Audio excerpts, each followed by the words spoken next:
Sakasimu Mutebi Nabbingo. Amawulire agali ewaffe.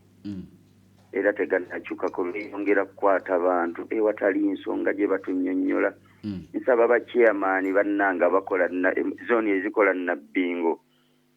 Chairman Kawuja Kakawuwo, chairman owachi Tega zoni, owachiyanja zoni n'Ekigwanya. Abantu babakwata watali nso. Nva mu zoni yange mu Central nzira waka abantu babayoola. Tewali nsonga gye batuwa. Munnanga abazimbi bajja sawa lwa mukaaga kuva mu byalo gye babadde bagenza okuzimba.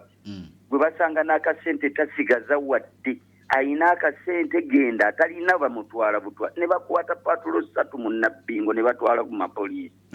Naye batuyambe bachairman batuuze ku nkiiko bannyonnyola abatuuze. Kiki ekiri mu bitundu byaffe. Nayiseewa bakuli wali saawa 2 nga waggulu awo wabatunda emipiira. Abapoliisi bateezeewo balabiriza na bulabiriza omuntu alyambuka ne bamugwira bugwizi nga bakwate enseenene. Kiki ekiri mu ggwanga bannange tetutegeera tebatubuulira kye batukwatira. Abakulu babulidde bagenda kulaba. Tebawulira bafuuka bachairman batuuze ebyalo twesalira amagezi kubanga kino kifuuse oba siritegeera. Chairman mwagala okubalonda abantu bammwe bafa babalira mu makomera. Nsuuza abantu mubabuulire kiriwo twesalira amagezi ffe ekyokukola baffe tukwekuumira kyalo naffe tukwata abatukwata kuba tetulali nsonga gye batuwa. Local defense tebali abana abebyalo bana babeerako ekiri. Abebyalo tebabiri nakugambye poliisi ejja neegwa mu katundu ewali akazikiza kati tetulina masannyalaze. Twazze wakasaawa 2 nga tekuli masannyalaze. Awa advantage baba bayina nnene nga tekuli masannyalaze. Bateeka buli awali akakoona. Ne bayoola abantu abatalina musango. Kiki ekiri mu ggwanga? Abamu ndowooza beefuula abapoliisi nga oluusi oba oli awo tebali. Abapoliisi kati bwe beefuula abapoliisi ne babatwala ku poliisi yawa. Nkutadde. Nga beefudde abapoliisi ate bayoola batwala ku poliisi. Nkutadde kale. Bakama bange mutuyambe bekikwata kutufa. Okay. Salamu alaikum wa rahmatullahi wa barakatuh. Naye bakuwa obwemupyo bw'Nabbingo bakuwa eyo bachairman eyo abantu bafuddeko bambi eyo babukuwa obeere gundi baba ensonga y'omukulu gituuse mu bakulu bamu ate ye tebamulonda tebamukubako kalulu bamulonde bulonzi kale katugende ate mu kamiro kaffe kali kennyini mpola ntandise. You're in the mix. Mawulire ku mawulire ebyafaayo All day long. Okunoonyereza ebyaliwo oba ebiribaawo. Yo. Bwino Munnamasaka Yusufu Muhammad Kinobe. This your boy, right? Omuzirandiga yeewuunyisa.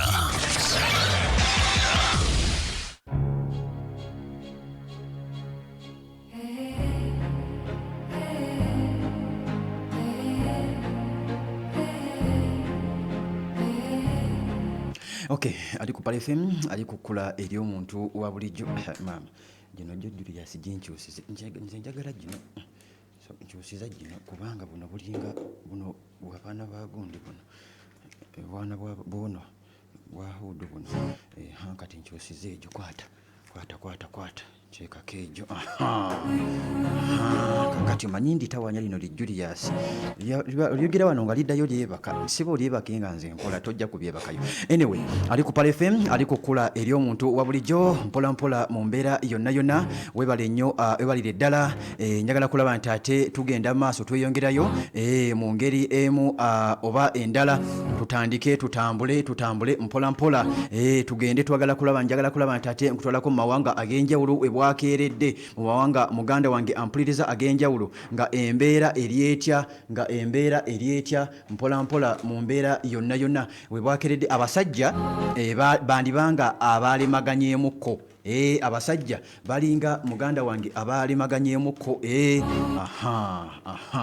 abasajja muganda wange ampuliriza balemaganye ab'eggwanga erya Amerika bagamba nnyo ebigambo bino nti we bakuwa statement we bakuwa ekintu sooka okyetegereze naddala abasajja bano movements z'omusajja mu Amerika zatambula ennaku zino mbagamba nnyo nti otayagalangako ntalo ziggwe wabula alina kyabala alina n'ensonga ezamusindiikiriza akole ceasefire yeddiru gye walengera gye basayingira ne ku online Trump nakkiriza mu wakati mu kwepanka kwe bino nno yandibiganye naye yakkiriza tusayiningire ku online nga tetwerabako lwaki balina ensonga ze babala bano abakulu ezaabwe Amerika nabagamba nzibu nnyo Amerika tejja kukkiriza kumalagga va mu Middle East egende sebo nga mugikoze ebyo ebyambyone mumaze giswaza mugituusiza ku mugituusizaako yo sebo ekwate ekkuba egende tekisoboka bannange tejja kubeera nga ate muganda wange ebikkiriza be basajja Abamerika era mbagamba nnyo movements z'abaana abakulu muzeegendereze movements ez'abaana abakulu bannange muzeegendereze abasajja ekintu kye babala ekibalo kinene nnyo ekibalo ky'abakulu bano Abamerika kinene nnyo omulengera nga bamaze okulaba nti ate bakkaanya endagaano bagikoze n'olengera nga ate bafulumizza ebyokulwanyisa babitambuza gwe temuberengera mubuuze bannammwe abali mu Middle East ennyonyi lunaku lwabadde lwa Monday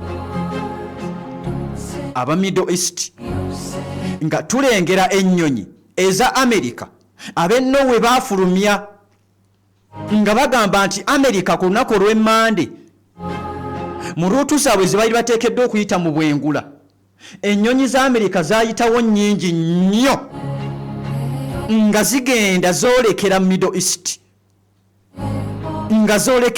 East abakulu bano Amerika ensonga ze babala nnene era ekibalo kyabwe kinene era baba kugwa ku ggwanga nga liri awo weeyito weerityo linafu nga ggwanga kiriteekewo nga linafunafu weerityo mu Middle East omwo oba mu Europe bandiriwulidde lyandibawuliddemu omusera wabula tulengera nga Amerika bali mu kwepositioninga bateekateeka obubinja bw'abatujja obw'enjawulo bateekateeka amagye ag'enjawulo batuuza amawanga mu Middle East bali mu kugoogereza gaddemu gakkirize olutalo in case nga luzzeemu bayambeko olw'ensonga nti Amerika eno yategeera wa we yakola ensobi Irani saagala mukyerabira ekyo Abamerika baamanya wa we baakola ensobi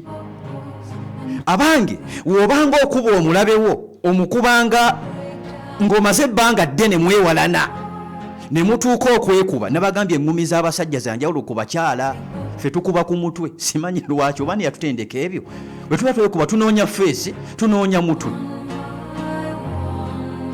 kati wobanga okuba omulabewo okubanga kumanya ti tonziriranga kakati amulabewo waafunira faasi waazi naddako emabega agenda kukwata ejjinja agenda kukwata akatayimbwa Irani yaleka Amerika negiwa waazi kati Amerika bali mu kunoonya mayinja lwakuba gwe baganoonyeza g'amayinja baagafuna dda amayinja baagafuna dda naye gwe bagenda okugakuba kati ate oba oli awo ye muzibuzibu biri mu Middle East we bukeeredde ampuliriza we bukeeredde baganda bange bajja ku mirimu we bukeeredde mumanyi we bukeeredde nga kyekiriwo waliwo munnange wa taxi bambi yansanze n'apakinga na mukubo wakati awo iziti bayitawo musajja alomba iziti saidi za kisenyaawo nabadde nva mu swalaawo nangamba sebo weebale etubeerako weebale nnyo munayi kulaba nti ate oteerako abantu ebintu ate bibagasa muganda wange kakati nampuliriza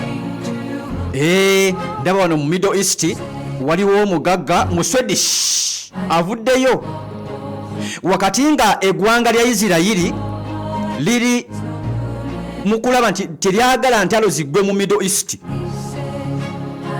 Omuswedish yavuddeyo mugagga Benjamin Netanyahu yakedde n'alumba Palestine n'attayo batta n'agenda mu Syria n'abakuba n'atta basse ng'era ayina ensonga ze zaawa twafunye ekiwandiiko ekirooto ky'abasajja Abayisirayiri bategeeza bagamba nti kati tukyusizaamuko mu kirooto kyaffe Palestine yonna tujagala 100% naddala Gaza yonna tujeetaaga 100 ku 100 tujagala.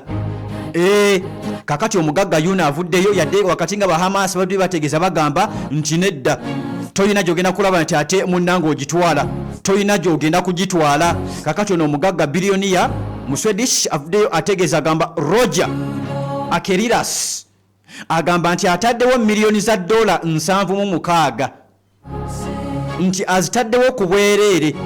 Agamba nti ayagala kuzimba amasomero 4 mu Gaza, abazimbira amasomero 4 mu Gaza. Era ab'e Gaza bakyaniriza nnyo, basanyufu nnyo nyini ddala. Balina munnange essanyu lya gonja eribeetumbye lya mwoki wa gonja eribeetimbye ku kyenyi. Kakati ali ku Pal FM wakati byonna bize nga basajja ampuliza abasajja ab'eggwanga erya Amerika n'eggwanga mukwano erya Irani. Bano nakugambye ebyabwe tebinnaba kulaba nti biggwa, bano ebyabwe tebinnaggwa era bitambula mpola we baddiŋŋana we baddamu we baddiŋŋana we baddamu. So okuzzaawo omukwano, okuddamu okuteesa, okumanya ng'abantu bano balabe ku balabe. Irani yakoowa abantu bano meeting gye baatudde mu Qatar, meeting yatuliddwa mu Doha, tebeerabyeko. Abayirani baaganya osisinkana abantu bano, babagamba tetujja kusobola kubalabako ku maaso, wabula wadde nga tuli mu ggwanga limu, tuli mu Doha, mubadde mwagala kimutume, mutumye butumya bye mwagala, mubitugambe ffenaffe tujja kubyogera. Engeri gye baamalirizzaamu ebintu bino, JD Vance yamaze n'akola statement, ne Trump statement yagizeemu. Trump yalengeddwako ku nnyonyi kata gye yamuwa, ojjukira yakyalako wali mu kata nga yakayingira obuyinza, nga yakadda misanya kino ekyokubiri, kalengeddwako ku nnyonyi gye baamuwa nga agitambuliddemukko omulundi ogwasookedde ddala. Yasinzidde ku nnyonyi eyo nga bategeeza bagamba nti okusinzira ku byavudde eri bakkaanyiza, weewaawo bakkaanyiza naye era nga byakimpatiira, nga bagamba nti Strait of Hormuz eggulwe. Irani nayo ng'ekyalemeddeko egamba tugenda kugiggula we mubanga mukkiriza Isirayiri eve mu Lebanon. Era kino bakikkiriziganyiza, bakikkaanyizaako entalo mu Lebanon ziggwe. Strait of Hormuz ejja kuggulwa, officially eggulwe, wabula mu kuggulwa tugenda kugisolooza. Waliwo eggwanga erirabukidde wano ligamba nange bulijjo nasubadde ofuna akasimbi. Jjukira Strait of Hormuz eyawula nnyo wakati w'eggwanga erya Irani n'eggwanga erya Omani. Kati bano bakkaanyizza ne Omani waliwo amaato agabadde gasaalimbiriza nga gavudde ku sayidi eya Irani gayita ku sayidi eya Omani. Baatudde Irani ne Omani ne bakkaanya n'ensonga z'amagye, ne bagamba kakati ne Omani n'ayita mu Omani agenda kusasula. Era ne Omani egamba nange nkiwagira. Irani yatadde Omani mu ddiiru. Jjukira Trump yasuubiza okuba Omani ono, yamugamba gwe kkubira mu sekendi zintono, yamugamba weebeerere. Mu Irani yamugamba wuma totyanze, nja kukukuuma, totyanze wendi. Ne Omani neeguma. Kati Omani ne Irani bakkaanyiza bagamba yenna ayita ku mazzi gaffe babadde basalimbiikiriza eri ku sayidi ya Omani, bayiikiriza Omani, wabula Irani yatuuse neebalagako ne bagamba yadde nga muyite eri, nabagamba ku mazzi gano gonna nze nga fuga. For example, Gino Museveni asobola okera ku makya nabagamba nti Lake Victoria yonna tulaba nti egendako n'eri sayidi, ogenda laba omwala gugenzeko ne mu Tanzania wa, nabagamba yonna nze ngifuga. Yonna nze ngifuga. Tugende ku River Nile okubeera wamulaba ku statement nga zifuluma. River Nile, Indian Ocean, nabagamba yange nze ngifuga. Kati naawe agiinako ng'eri mazzigo, ng'eri mu ggwanga lyo, w'ogiyitako oba oyise mu mazzi agaffe ab'e Uganda. Kakati bano abakulu nabo kye baakola, abakulu nabo kye baakoze, basaalimbirira ku mazzi aga Omani nga tebaagala kusasula eno ssente, nga Irani etaddewo ensimbi ze balina okusasula. Irani yabakubirayo nebagamba nayo nfugayo, nago mazzi gakonektinga nagaffe kwe kutuula meeting n'abe Oman ne bakkaanya kati wali agenda kuyitawo oba oyise mu Oman oba oyise saidi za Iran era bakkaanyiza nti Iran Oman negaana abayisaawo amaato gabe ne bagamba mugayise eno mugayise wali ku saidi ya Iran musolooze Oman bakkaanyiza balina okugiwaako balina ogiwaako ku kasimbi olengera ekibalo olengera abasajja ebagwa mu bintu wabula amawanga ga Middle East gonna gasinga gavuddeyo gagamba nti nedda Strait of Hormuz esigalenga we yali Iran egamba ne Oman bagamba tegenda kusigalanga we yali yemmwe mwatankuula ebintu bino akugoba yakuwa ekkubo yemmwe mwatankuula ebintu bino kakati statement eno yavudde mu JD Vance nga kaatiriza ekya Donald Trump kiyayogedde oluvannyuma lw'okutuula meeting ze baatudde bagamba nti tuyina options Iran weegaana kubanga ensonga ya nuclear bagikonyeeko katono Iran ne bagamba don't waste your time temumala biseera kwogera ku nuclear ekya nuclear kyaggwa emirembe n'emirembe amiina kyaggwa nuclear tetugenda kubawa yadde n'akamu akakola nuclear walengedde okwosa ejjo nga abayirani bagamba ke kaseera nabo bakole nuclear kubanga ono omulabe kyali mu kubabalira kinene ke kaseera mpuliza bakole nuclear bana abakulu kakati nno JD Vance nga katiriza ebigambo by'omukulu bagamba if Iran rebuilds its nuclear program Iran ne bakola ensobi ne bazimba ne batandika okukola nuclear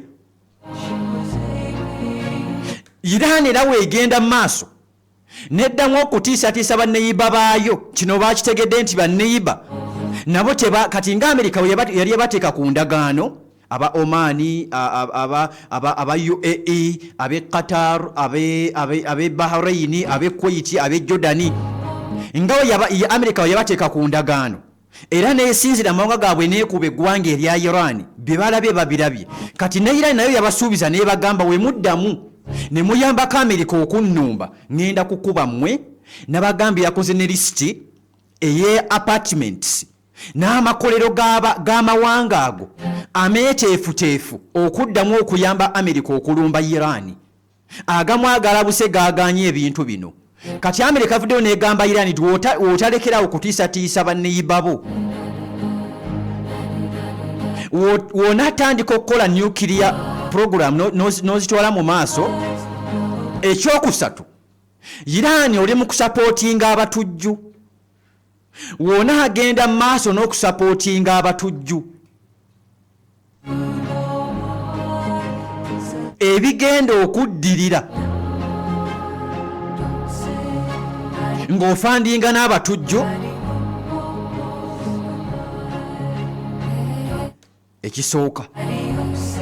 ekisooka tugenda kusaanyaawo nuclear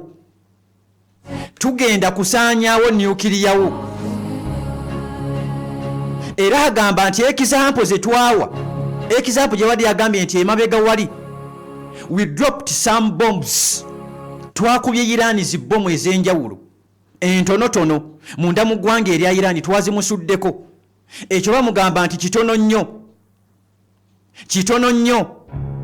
ekyo kitono nnyo era wogezaako n'okulaba nti otujeemera bye tukola w'okola ensobi n'ojeemera bye tukola ojja kutulaba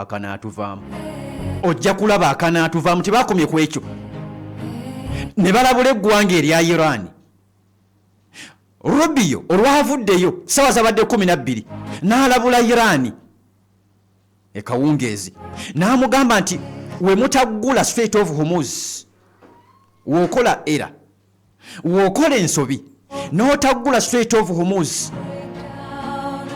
ago amazzi ga international waters ago mazzi tegaliiko bwannannyini mazzi gaffe ffenna you can't close them tosobola kugaggala that's illegal act ekyo kimenya amateeka ssebo kyokola bamugamba ekyo kyokola kimenya amateeka alaga kyekusaawa emu n'amuddamu n'amugamba ssebo these are our territorial waters gano amazzi gaffe with Oman shared with Oman tugasharinga na ggwanga lya Oman lyokka gano mazzi gaffe. And to clarify one thing for us, kankutesebo Abamerika kambaterezeeyo ekintu kimu oba kambajjukizeeyo ekintu kimu, was bombing a school and killing 160 children legal? Basebo mugamba okola sweet of omuzi okugiggala kiri irigo, mu abaana baffe mwatta 16 kikkirizibwa mu mateeka agammwe. Babadde ku mukutu gwa Twitter yabadde ekutta omuliro. Bino byonna kyova olaba nga ntanise nkutegeeza nkugamba nti bano abakulu ebyentalo tebigenda kuggwa kati.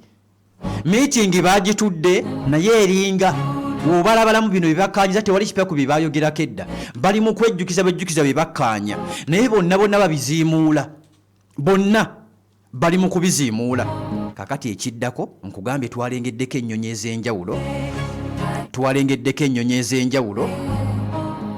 Noweetegeeza egamba ku lunaku olw'Emmande ennyonyi zalengeddwa nga ziri mu bwengula zitambula nga zoolekera Middle East nga za musajja mu Amerika, ampuliza nga za musajja mu Amerika. Wano we tulengeredde statements eziva munda mu ggwanga erya Isirayiri ew'omusajja Benjamin Netanyahu ne Defense Minister Kais nga bategeeza bagamba nti bo beeteefuteefu bagenda kuddayo bastrikinge balumbe bakube eggwanga erya Iran. Ebya Iran tebinnaba kuggwa. Ebya Iran ne Amerika byo bitulaba nti ebiri mu kusebe, ebiri mu lusuubo, ebiri mu nteeseganya. Kakati ampuliza ali ku Pal FM ebya Iran ne Israeli tebinnaba kuggwa. Nakugambye ono omusajja Benjamin naye mubazikize entalo taliimu, ate mubawa kula entalo mwali. Ono mubawa kula entalo mwali era abategeeza abagamba byonna mubikkanye naye mubikkanya na musajja mu Amerika. Ebyange bikyaliwo tugenda kubalumba. Era Iran egamba naffe tuli beeteefuteefu mujje mulumbe ba mikwano bassebo ne bannyabo. Wakati nga tulengedde omukulu mugitaba. Kakati mu Iran wandibanga waliwo etteeka erijja. Bannansi ate balisanyukidde nno. Waliwo etteeka eriringi twayirengerako munda mu ggwanga erya North Korea. Mu North Korea naye waliyo etteeka naddala abaana abalenzi. Babagambye nti bannansi mwenna bakakatibwako okufuna training. Bagiyita basat. Abantu bonna Abayirani toyina kubeera mutuuze just mutuuze, olina kubeera nga oli mulwanyi era bagenda funa training. Bonna kitegeeza nti bajja kubeera nga balwanyi ab'eggwanga erya Iran. Kakati nno mwana wange ebintu bino bigenda kuggwerawa, ebintu bino bigenda kulaba nti ate munnange biggwerawa. Njagala nkutwaleko munda mu ggwanga erya Russia ne Ukraine. Njagala kusooka nkutwaleko munda mu ggwanga erya Russia ne Ukraine naye nga kiza nkutegeeze nti Iran bafulumiza tulina ebyokulwanyisa biri mu kulaba nti ate Missile City endala wansi engeri gye bali mu kulaba nti ate munnange beddaabirizaamu n'ebyokulwanyisa eby'enjawulo. Njagala nsooke ntwaleko omusajja Putin Vladimir tulabe statement ze zakedde okulaba nti ate mukwano gwange afulumya. Naye nkakutegeeza bannaffe aba Royal Healers na Mirembe Road wano bagamba nti munnange toddamu kulaba nti ate okaaba, toddamu kukaaba n'andwadde zonna. Gwakaaba ulcers, nkaba prostate, ate omusulo omufuuyisa teguggwayo. Prostate yo yagaziwa, evo obeera ofuuyisa. Meeting togisobola tula ddakiika 3 nga notafulumako kugenda mu biyigo. bakusaamu n'akapiira munange bakateekamu olabawa mukwano gwange nga aba Royal Healers baye tebannajja oba wali tobamanyi kakati mukwano gwange bategedde genda ogende ku ddoozi onywe eddagala gw'omukyala bakulongoosa genda bakuwe amajaani ge bayita aga azima oba amajaani agayitibwa agasalusa mukwano gwange azima ono tannaba kulaba nti amukozesaako yeggwa akyamunyooma ate yeggwa akyakaaba endwadde ez'enjawulo mu abaami ffe mashiini nga tolina azima wakaawo olinza endwadde zijje olinza endwadde ate zimale kusuula wansi ku ndiri tobikkiriza mukwano gwange olina okuba n'emyaka 5 myaka 7 9 nga tolina akalwadde kowulira kakulemesa kukola naye onaakikola ddi ng'onywedde ku majaani agayitibwa aga azima nga azima akuliko ate kati mu abaami ensonga z'ekisenge nazo bazidduukiridde bagamba nti balina kye bayita Royal Honey kano nga bagamba nti kabisi mukwano gwange ampuliza onuuna kanuuna ebisigadde n'obireka mubisi gwennyini gwa Royal Honey guli mu ccupa gwa Royal Honey ne bagamba gwa basajja bokka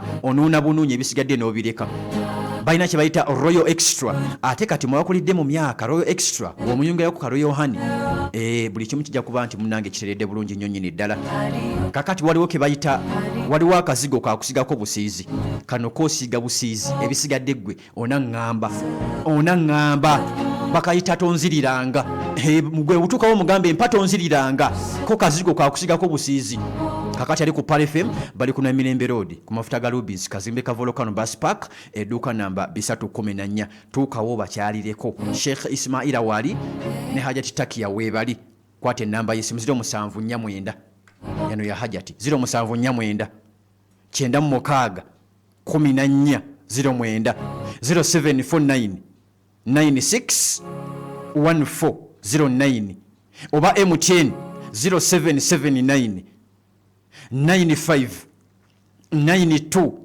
45 bebannaffe aba Royal Healers na Mirembe Road mukwano gwange ngenda bakujjanje tokkiriza ndwadde zikulume nga bo gye bali ali ku Pal FM kakati nampuliriza tugendeko munda mu ggwanga erya Russia aba Russia Putin waliwo ekibalo ekinene kansala tuli fenna kansala wekatadde bwana kiku tuli fenna aba Russia Putin Vladimir ne ttiimu ye bategedde bagudde mu kibalo bagudde mu kibalo bano abakulu kye baagala okulaba nti ate bateekawo kibalo ki Amerika n'aba NATO bano bagamba tujja kuswala nnyo yadde nga NATO teyajja kuyambako Amerika mu Middle East eyo ebyatuukayo mwabitegeera mu bimanyi tusiba tubibawa wano kakati bano aba Russia Abamerika n'aba NATO bagamba tugenda kuswala omulundi ogwokubiri wetumaliriza entalo ez'eggwanga erya Iran erya Russia n'eggwanga erya Ukraine nga tewali kye tukoze ky'amaanyi Putin Vladimir yamazidde okulaba nti ate akwata ebyokulwanyisa ebyenjawulo abitwala munda mu ggwanga erya Belarus ono palamenti yamukkiriza agende mu bitundutundu ebyenjawulo amawanga agamwetoolodde ateekeyo ebyokulwanyisa waliwo olutuulo olusuubirwa nga ne Abbas Aragache ajja kulubeeramu wakati ng'ali mu nteekateeka zigendako munda mu ggwanga lya China tutegedde nti ne ba officials okuva munda mu ggwanga erya Russia bajja kubaayo Amerika balina kye babala ekinene ennyo okukola eggwanga erya Russia era bagamba bakikole at least kigende mu mawulire nti emyaka 4 gye bamaze nga balwana n'eggwanga erya Russia balina kye bakoze eggwanga eryo balina kye bamutuusizzaako kakati nawo waliwo obunkenke obuliwo wakati nga amawanga g'omulatini Amerika wonnawonnaawo olunaku lweba amawanga aganaavawo ne gazinga omukulu amanyiddwa ng'Omumerika ayina abalabe bangi ne mulatini Amerika mwebali ne mulatini Amerika ali ku Pal FM mwebali kakati era Amerika kyova olabanga nti super power omuntu nambe mugagga ku kyalo oba mu family abaako n'abamuwalana kati Amerika abalaba ayina bangi nnyo yenna anaakuba ku Amerika mujja okulengera abalabe ba Amerika ne mu Europe bajja kuba bagambe weebale nnyo sakugambye ebya Iran nti aba Europe bamu bagamba nga Iran nti lumbira ddala kubira ddala Amerika saabikugamba kakati Firdaus Haji and Umrah Services tugende mu Umrah ya August 2026 tulambule ku nyumba ya Allah. Firdaus Haji and Umrah Services Limited eresi akapya mu August 2026 muno bagamba nti ngenda kusomezi 2 paka ngenda kusomezi 3 biranga ate mukwano gwange obekwata bakutwale abanasooka okulaba nti ate mujja 10 abanasooka bagenda kulaba nti ate bakutolera kati ngenda kwate namba y'essimu zengendo kuwa kati obakubire osobola okuteeka miliyoni emu n'obiranga ate osonda mpolampola onatukira mu August ng'ate buli kimu kiri tayali nnyo nyini ddala nga obujonjo bw'okumakya.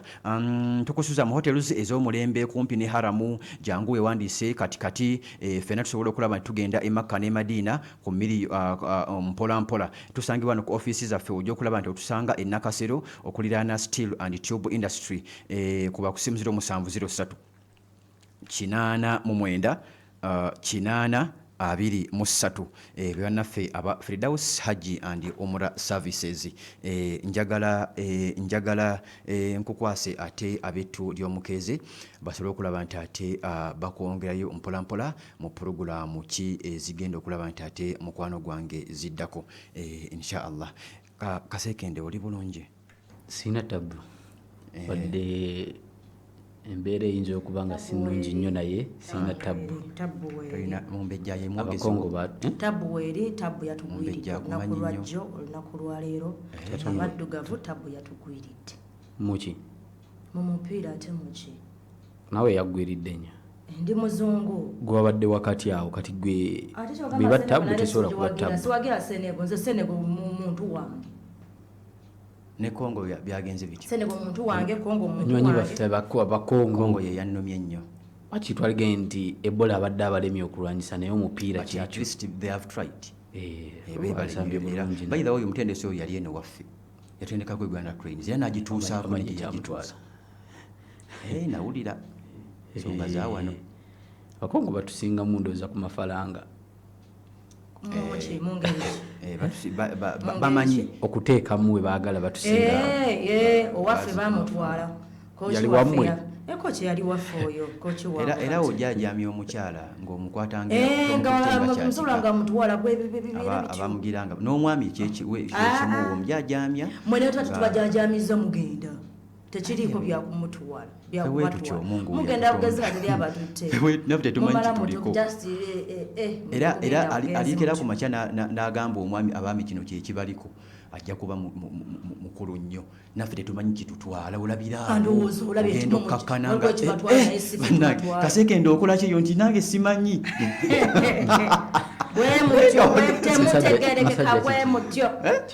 era bannange bakyala baffe mutusonyiwe naffe tetumanya kibaako bakyala baffe bani be baba basonyiwe ffe abaami ffenna mbogera abaami bonna tetumanya oli mwogezi w'abaami nange nzeefunye omukisa n'okujjako ku paalo okubogerera mutusonyiwe era woosanga omwami eri mu nzigo teri yeeyo abakyala bantumye mbagambe mwekwasa nnyo mbuti olumu tetumanyi kufumba butogo olumu mubamu bwagala ate simanyi kyekibatwala ne muli ebirenge ebweru mutugambeko tatereezezza bulungi tutereezeemuko okusinga okwekwasa okusongasonga era tuba twagala bantumye mbagambe mutereezeemu mubagambeko ebigambo okusinga okwekwasa waliwo akatogo akawooma nga njagala nkalyeko ewalala eri mu katale era okalya mu katale eyo mu nzigota mu bufunda ye wali omuntu gwe nateekayo namuteeka eyo ndowooza owula ye wali omuntu okitegedde olinamu afumba mu mmere ku mobile money olinayo omuntu ku mobile money abasajja muli bazibu nnyo ebyo ebintu ali tubimanyi bakyala edda wama basajja bannange ejju nze bannange nze simanyi kitonde kyaki era mwebaza okunto akuwa ekyenkya olina owewaka muliawo ate mutuwaayira ene lwakuba obudde bugenze naye mutuwaayira wensaba ku muyembe nga ngusabye wakatale nti ate kakati muyina chemistry aliwo nze ate olusimba naku saddaaka mba nsaddaaka ama mubeere bulungi mweraba